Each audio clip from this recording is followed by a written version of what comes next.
तो बच्चों, mentor school में आप लोगों का स्वागत है। तो अभी तक अगर मेंटर स्कूल चैनल नहीं ज्वाइन किए हैं तो इस चैनल को सब्सक्राइब कर लीजिए, लाइक कर लीजिए। आज हम लोग कक्षा 10 के इतिहास का फुल सिलेबस इन एक वीडियो पूरे एक वीडियो में हम 10वां के पूरा सिलेबस को कंप्लीट करने वाले हैं, समझे। तो हम पहला चैप्टर स्टार्ट करेंगे। एनसीईआरटी 10वां का बुक कुल 5 चैप्टर है, जिनमें से पहला चैप्टर है यूरोप का राष्ट्रवाद का उदय, the rise of nationalism in Europe. इसमें क्या है, इसके बारे में हम पढ़ेंगे। परिचय। इस अध्याय में बताया गया है कि यूरोप में राष्ट्रवाद नेशनलिज्म कैसे विकसित हुआ और कैसे अलग अलग देशों ने स्वतंत्रता और एकता के लिए संघर्ष किया, इसके बारे में हम लोग पढ़ेंगे। तो पहला पॉइंट है फ्रांसीसी क्रांति। और फ्रांसीसी क्रांति कब हुआ था? 1789 ईस्वी में। कब हुआ था? 1789 ईस्वी में। हम बहुत ही सिंपल वर्ड में आपको दिए हैं, इसको याद कर लीजिएगा। 1779 में फ्रांस के में जनता, सुनिएगा, 1789 में फ्रांस में जनता ने राजा और सामंती शासन के खिलाफ बगावत की। नारा दिया गया स्वतंत्रता, समानता और भाईतृत्व, लाइबिलिटी, इक्वलिटी एंड फ्रेंडलिटी, ये हमारा अधिकार है, इसका नारा दिया गया। राजतंत्र समाप्त कर दिया गया और गणराज्य की स्थापना हुई। कहाँ? फ्रांस में। कब? 1789 में।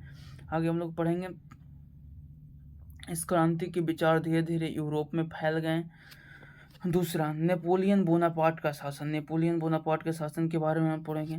फ्रांस में क्रांति के बाद नेपोलियन बोनापार्ट की सत्ता आया। नेपोलियन बोनापार्ट एक राजा था जिसका सत्ता आया। देखिए, फ्रांस की क्रांति में नेपोलियन बोनापार्ट, फ्रांसीसी क्रांति के बाद नेपोलियन बोनापार्ट का सत्ता आया। उसने कानून को आधुनिक बनाया, जैसे समानता कानून, माप तौल और प्रणाली। लेकिन एक बादशाह बन गया और देश पर कब्जा करने लगा। एक तानाशाह बादशाह बन गया और लोगों पर कब्जा करने लगा। तीसरा, वियना कांग्रेस। इस चैप्टर का तीसरा पॉइंट पढ़ेंगे, वियना कांग्रेस। 1875 में नेपोलियन की हार बार के बाद यूरोप राजाओं ने वियना कांग्रेस बुलाई। इसमें पुरानी राजशाही को फिर से स्थापित किया गया। मतलब फिर से लोकतंत्र आया था, लेकिन फिर से राजशाही को शासित कर दिया गया।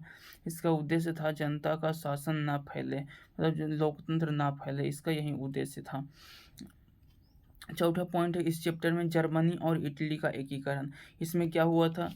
इस पॉइंट में जर्मनी, ऑटो वॉन बिस्मार्क ने युद्ध के माध्यम से कई छोटे राज्यों को मिलाकर 1871 में जर्मनी को एक राष्ट्र बनाया। जर्मनी बहुत ही छोटा छोटा राज्यों को मिलाकर बनाया गया, समझे। कौन बनाया था? Otto von Bismarck. मतलब इसका पूरा सिर्फ बिस्मार्क याद रखिएगा, ईसाम में बिस्मार्क आएगा।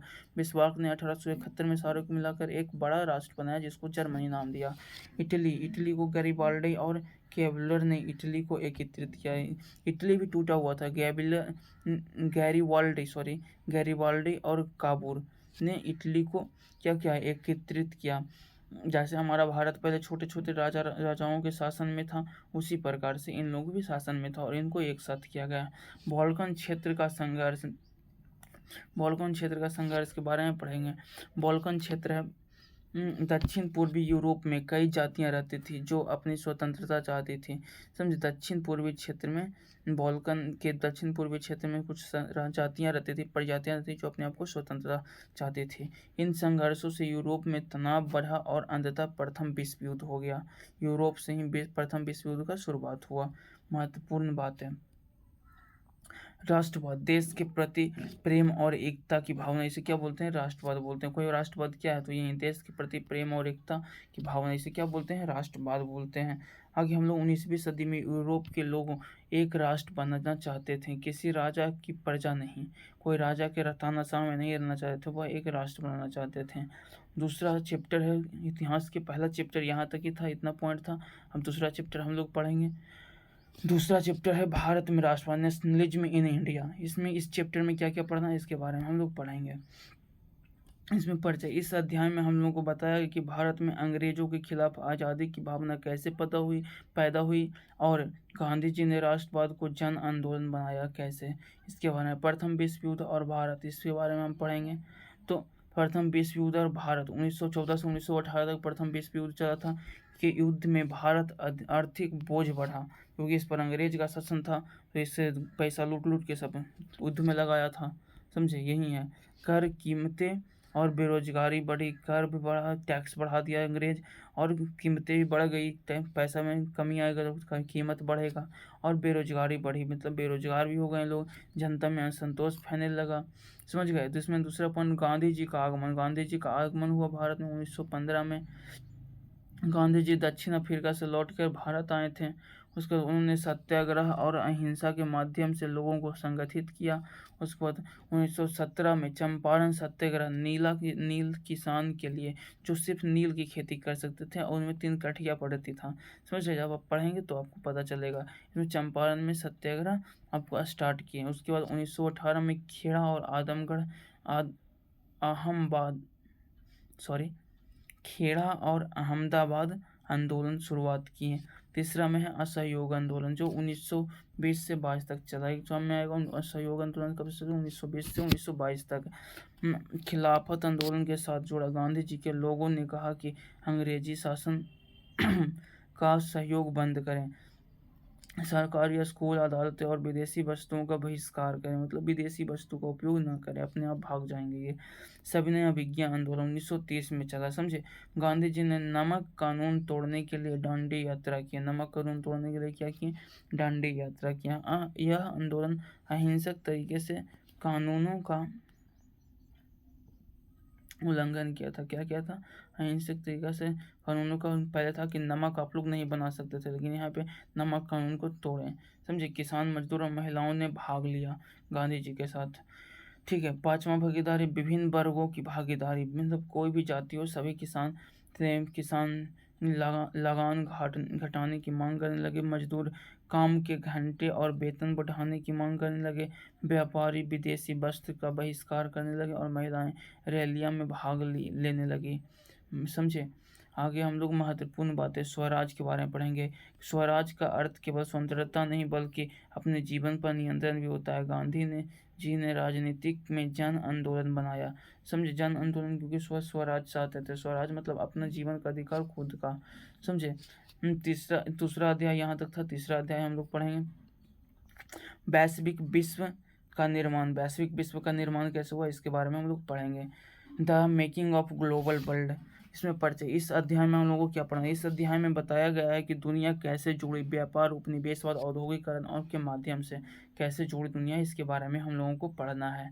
तो इसमें पहला, प्राचीन व्यापार मार्ग, स्किल रूट, इसके बारे में हम लोग जाने कि ये कहाँ से कहाँ तक था। प्राचीन व्यापार मार्ग, एशिया, यूरोप और अफ्रीका के बीच रेशम, मसाले और विचार के आदान प्रदान होता था। इससे प्राचीन व्यापार मार्ग का बना था।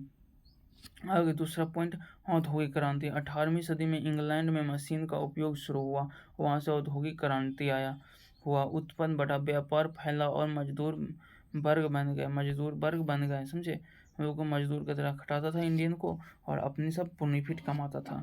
उपनिवेशवाद, कॉलेज में ये क्या होता है, इसके बारे में पढ़ें। यूरोपीय देशों ने एशिया और अफ्रीका के देशों को अपने कब्जे में ले लिया। यूरोपीय देशों ने एशिया और अफ्रीका को अपने कब्जे में ले लिया, ये उपनिवेशवाद होता है। भारत जैसे देश औपनिवेशिक अर्थव्यवस्था बन गए। यहाँ पे अंग्रेज ने यहाँ पे आया, फैक्ट्री लगाया, हम लोगों को खटाया, हम लोगों से बेचा, हमको पैसा लिया। औपनिवेश मतलब किसी विशेष राष्ट्र द्वारा किसी विशेष राष्ट्र पर किया गया कब्जा। समझो, उसे क्या बोलते हैं, औपनिवेशिक बोलते हैं। चौथा है विश्व युद्ध का प्रभाव। विश्व युद्ध कब हुआ, 1914 से 1918 के बीच हुआ, और द्वितीय विश्व युद्ध 1939 से 1945 के बीच हुआ था।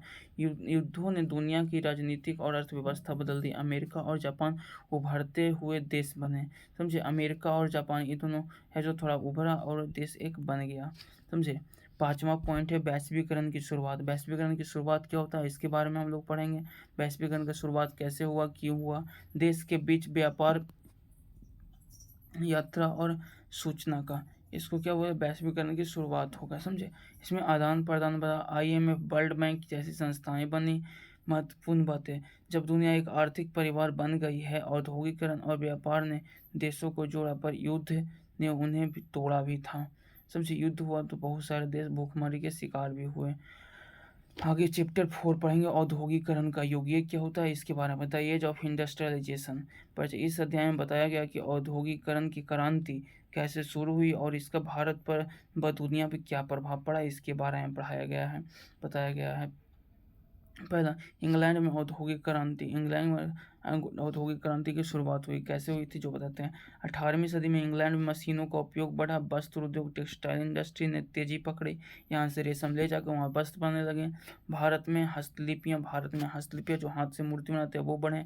भारत में पहले हाथ से बुनाई, कपड़ा और कला प्रसिद्ध थी, लेकिन अंग्रेजों की मशीन ने भारतीय उद्योगों को नष्ट कर दिया, हमारे हाथ से बनाने वाला काम खत्म हो गया। भारतीय उद्योगपति बाद में जमशेदजी टाटा, जी.डी. बिरला जैसे उद्योगपति सामने आए। उन्होंने भारत में स्वदेशी उद्योग का बढ़ावा दिया। मजदूर की क्या स्थिति, इसके बारे में हम लोग पढ़ेंगे चौथा पॉइंट में कि मजदूरों को लंबे घंटे काम करना पड़ता था और वेतन बहुत कम था। उन्हें हड़ताल और आंदोलन से अपने अधिकार मांगे। मजदूरों ने भी अपने आंदोलन किए और अपना अधिकार मांगा। महत्वपूर्ण बात है इसमें, औद्योगिक क्रांति ने दुनिया को बदल दिया। औद्योगिक क्रांति ने क्या किया, दुनिया को बदल दिया। नए शहर, रेल संचार, नई सामाजिक सोच आदि विकसित होने लगी। अब ये चैप्टर 4 यहाँ तक था। चैप्टर 5 हम पढ़ेंगे मुद्रण, संस्कृति और आधुनिक विश्व। इसके क्या है इसके बारे में पढ़ेंगे। Print, culture and modern world, इसके बारे में। इस अध्याय में हमें क्या पढ़ना है, इस अध्याय यह बताता है कि मुद्रण कला, प्रिंटिंग प्रेस ने समाज के विचार, राष्ट्रवाद को कैसे बदल दिया, इसके बारे में।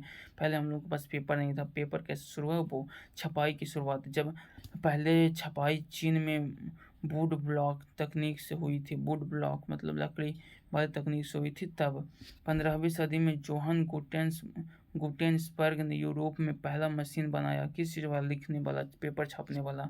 किताब का प्रसार, दूसरा का किताब का प्रसार। उसमें क्या होता है, सस्ती किताबें बनने लगी, लोगों ने पढ़ने की रुचि बढ़ी। सुधार आंदोलन जैसे धार्मिक सुधार, वैज्ञानिक सोच को बल मिला। धार्मिक को जो सुधार जाता है उनके लिए, और वैज्ञानिक कुछ रिसर्च करते हैं उनको बल मिला जब किताब आसानी से मिलने लगा। भारत में मुद्रण क्या, पैसों का क्या खेल है।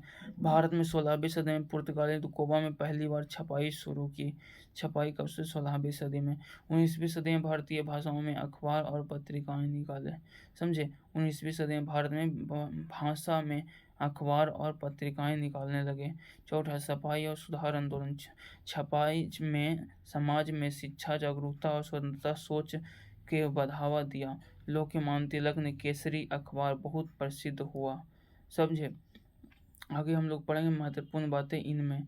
छपाई ने ज्ञान और विचार के लोकतांत्रिक क्या और राष्ट्रवाद के विचार को तेजी से फैलाया। पूरे विश्व का निष्कर्ष ये क्या होता है इसके बारे में पढ़ेंगे। यूरोप में राष्ट्रवाद के लोकतंत्र की नींव रखी गई। भारत में गांधी ने त्रिपुरा राष्ट्र का जन्म दिया। औद्योगिक क्रांति में मुद्रा, संस्कृति और आधुनिक बने औद्योगिक क्रिया का निर्माण हुआ। आज विश्व के वैश्विक उद्योग और लोकतांत्रिक सोच से जुड़ा, समझे। तो अब ये पूरा चैप्टर हो गया हिस्ट्री का कंप्लीट। अगर आप लोग यूट्यूब पर देख रहे हैं तो इसको आप लोग सब्सक्राइब कर लीजिए